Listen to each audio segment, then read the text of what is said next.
one to give yourself some lift. I will say I'm always doing some self-reflection on myself, you know, just trying to understand. I'm a thinker, just to understand certain aspects of myself, what I've done, how I can improve myself, how I can be better and provide value to other people. As a part of recognizing Black History Month, the Coaches Association of Ontario is recognizing the passion and commitment of one local volleyball coach for his community. 3, 2, 1. Tristan Reed is a head coach for Phoenix Volleyball in Toronto. These young men will not only benefit from Reed's commitment to the sport, but also his pursuit of academic excellence, including a bachelor's in kinesiology at York, master's in sports management from Western, sports business management diploma from Durham College, and a certificate in project management from U of T. His drive, he says, coming from being the older brother to 5 siblings. There's a lot of pressure that is put on as an older brother to make sure that I'm leading by example. Not to mention some good advice he says he got from his mom. Keep your name clean, make sure that you're constantly going forward. I know that's a challenge, but your day will come that, you know, having her in the back pocket to constantly be there as my sounding board and pushing me forward. He describes himself as honored by the recognition, adding it was a proud moment when he got to break the news to his family. My mom called me and cried. She's like, I'm so proud of you.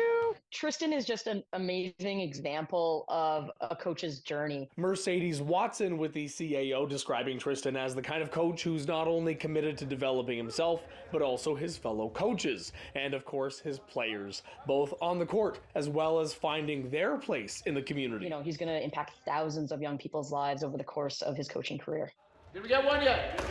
You're thinking about these athletes, these young people in their sport, but you're also teaching them to be lifelong participants in sport, lifelong leaders.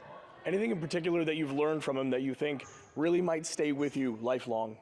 The most important thing I would say is like having priorities. He told me you're gonna have some up days and you're gonna have some low days. You just gotta work through them, which I think has really helped me like mentally be in the moment. He also wants us to win and do well in volleyball, but he wants us to be good people in life as well. There is one lesson Tristan says he prioritizes above all. If I show you a personal note on my arm, I typically always say you have to be resilient no matter what obstacle comes into your life, right? So through my life, I've gone through trials and tribulations, a lot of hardships too as well. So I want to make sure I instill them to be ready to be prepared for all the challenges that are to come too as well. With Black History Month well underway, he says he both values the lessons from the past and at the same time is excited to see what history is yet to be made. And he has advice for anyone who feels they're being left behind. I will say find other groups that can help support you, right? There are resources out there, there are groups and individuals who are like you as well that all come together to support each other. For City News, I'm David Zura.